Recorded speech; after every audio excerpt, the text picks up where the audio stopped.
And welcome back to Jeff Koinange live at the poolside of the Intercontinental Hotel. We're talking issues, and I keep saying we have to keep talking, because the moment we stop talking is the moment we start fighting. And we've got two gentlemen here, and when it comes to the referendum, they know a thing or two about them. Gwada Ogot and Kibra. It is Kibra, isn't it? Yes. Not Kibera. Kibera is a place in Kibra. Kibra, Member of Parliament, Gwada Ogot. Gentlemen, obsession with politics. What is it you people love so much about politics? Well, I think some of the definitions I've had about politics is really, it's a competition on how you share limited resources amongst competing interests. If you talk about revenues for roads, if you talk about access to healthcare, investments in hospital, if you talk about funding for education, do you pay more for little children? Do you pay more for teenagers? Do you pay more for university? That's resources we are competing for and they're limited. So the politics is about how do you fairly share that, and so I think Kenyans are very interested and engaged. I don't think it's a bad thing that Kenyans are aware that they want to know how their government runs. I think it's a great thing to be proud that Kenya is not a dictatorship. Kenyans are freedom of mind. We tell them express yourself, but do not commit hate speech, do not violate the rights of others. And we're actually considered amongst the top 30 most open-minded and free countries. So I think our politics doesn't have to mean we're enemies. If you see me debating a Jubilee MP, we can have ideas we disagree on and propose solution. As a minority member in Parliament, I must have my say and go on record and propose my solution. And they can have their way when it comes to a vote, and a decision has to be made, and we respect that. So our politics is not bad. It doesn't have to be divisive the way he was mentioning, and I think it's alarming and scary when you mention those examples. It's very polarizing. When you tell people that referendum have consequences and you show the violent examples. Actually, we've just gone through the election of a National Assembly right now. In 2013, a year ago, how I got into leadership in this country, in which we had a revolution that the people of Egypt did not have, the people of Libya did not have, the people of Tunisia have not had, the people of Syria have not had. We Kenyans must actually appreciate our politics for being vibrant, yet not violent. And we must manage and make sure it never gets violent again.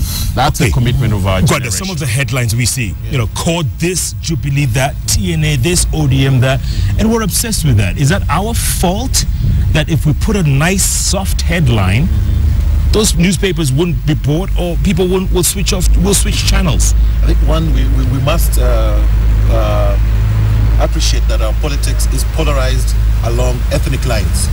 Our society is ethnically fractured. Let's not beat about the bush. It's something that requires acceptance and resolution. That is what largely drives this. Because even the 205 referendum was about trying to resolve historical issues between the eastern parts of Kenya and the western parts of Kenya. How were balances going to be found? When Ken talks about issues of past injustices, there were certain pending issues, some personal, some communal, some institutional, that had been deemed to have been meted out on certain people. And these require resolution. There are indeed citizens in this country who feel like second-class citizens, irrespective of their positions or placement in society. Some of them live in Mweshimiwa's constituency. And I'm not talking about the hoi polloi. I am talking about even very senior people in this country who feel that there are certain things they cannot, or certain positions they cannot access. And at any one time, when they find an opportunity to agitate against the government of the day, to provide them opportunity towards accessing that, then they will join it. Our politics is fractured along ethnic lines. To put it probably a bit basely, it's not even unique, actually. When you look at Zimbabwe, it is really the Shona versus the Ndebele. Yep. When you look at Kenya, it's really essentially the Kikuyu and the Luo, with the Kalenjin playing a role in between. But in South Africa, it's not Zulu versus Xhosa, or it's not. The context of South Africa is that they have had, after their independence, the core issue of independence, one, was to kill the apartheid system, which was largely done in terms of political leadership.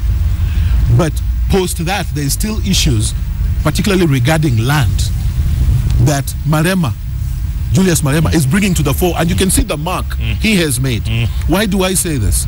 The focus of independence was not necessarily just the change of leadership from a white man to a black man, the singing or crafting of a national anthem and a national constitution.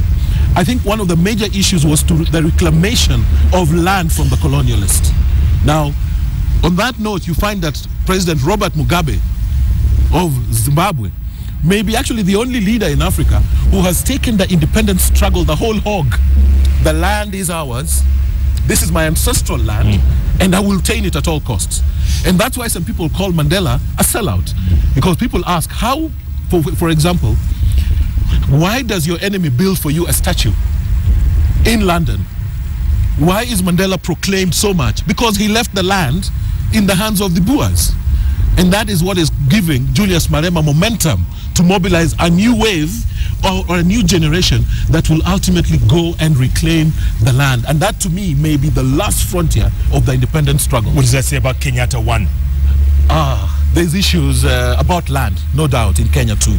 And I think that's one of the issues that needs to be resolved. In the last election, I think the debate on land was banned by the police. I think there was a freeze on it. Ultimately, it will have to be discussed for the simple reason that land is the source of all production. When you hunger, you get food from the land. When you thirst, you get water from the land. When you seek medicine, you get it from the land.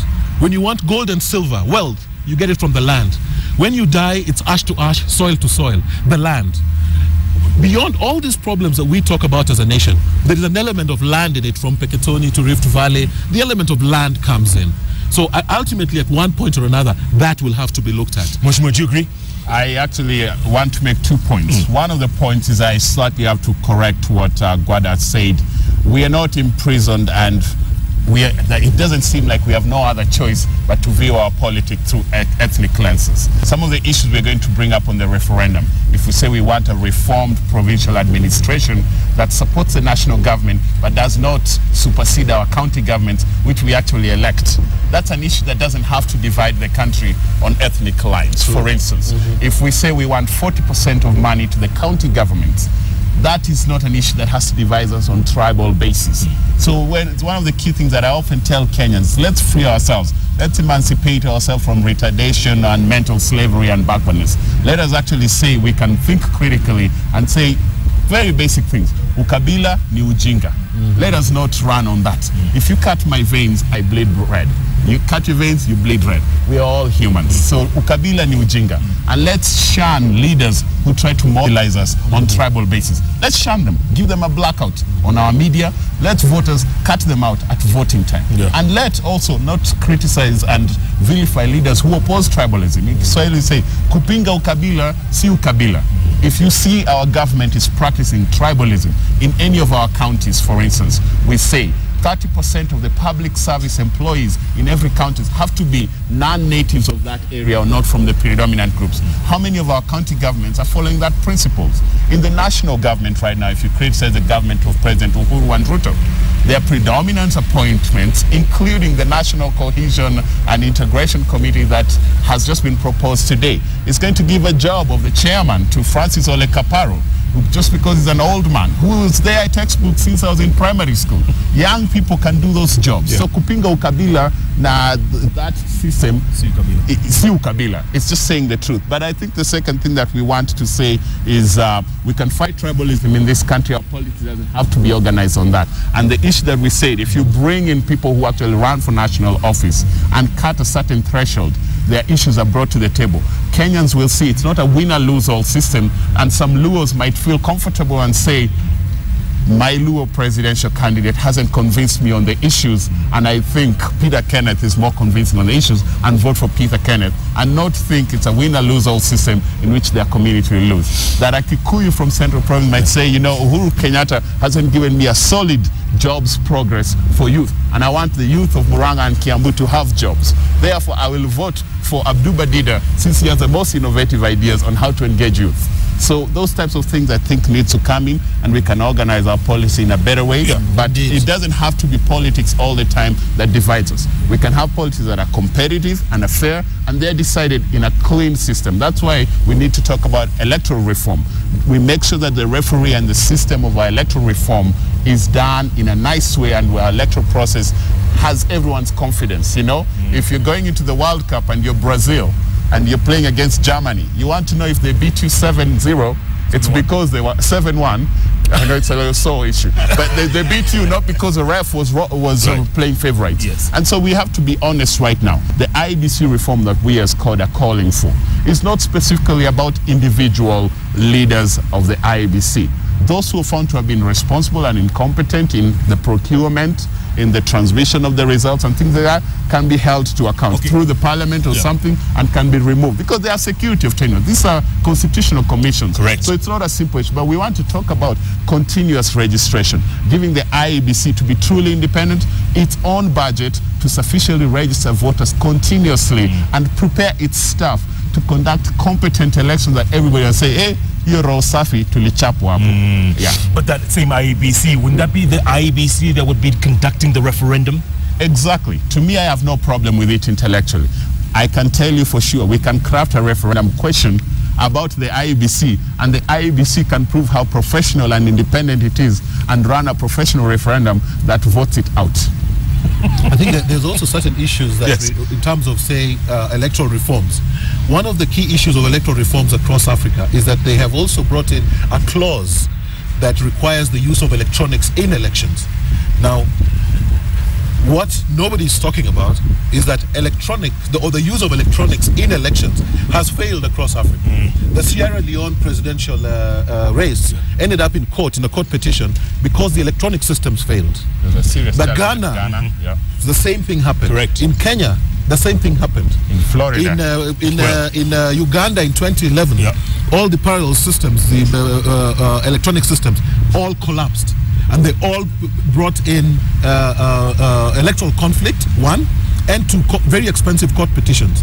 But more so, when you look at the BVR system, there is actually nothing called a BVR system. The electronic registration systems exist in all these nations. National registration systems by at the airports and everywhere are all biometric. But what happens is that somebody brands it cleverly and puts in the word voter. And then, because at election time everything goes for a premium, they raise the cost and supply it as as Noah's Ark for the election, and they have collapsed each time and failed. They have left the electoral commissions across Africa completely broke in terms of socially and economically. But nobody has sued any of these groups for supplying faulty equipment. In Ghana, for example, the biometric systems could not read the fingerprints of the elderly. That caused a whole day delay. A whole day delay, which would have cost probably about $1 million, $2 million. Nobody sued them to recover that money. And across Africa, nobody has sued any of these suppliers for these faulty materials.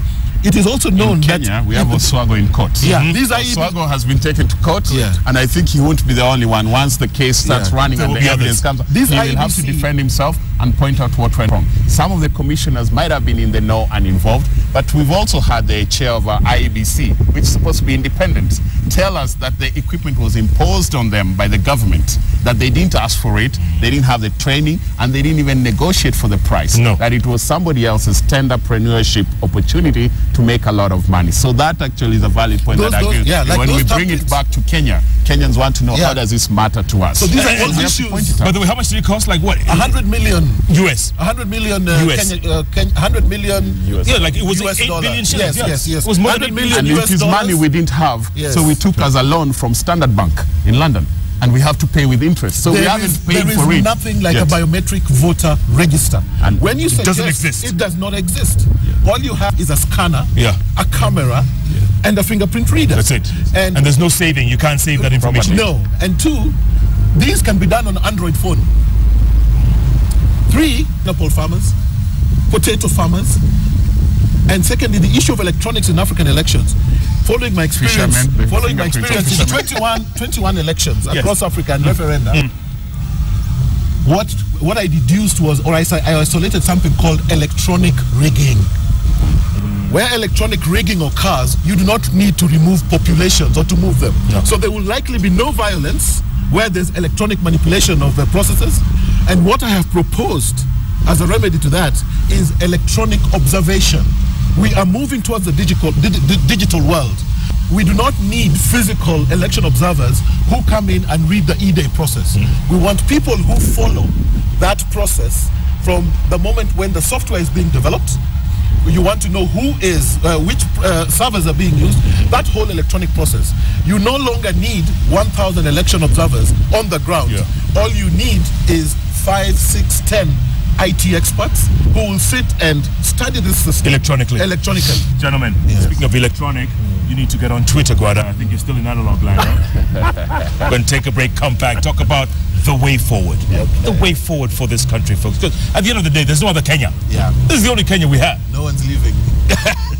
You're still in Uganda, man. I'll be back. Okay. I'll be back. That's what Arnold said. I'll be back. I'll be back. And JKL will be back in a moment.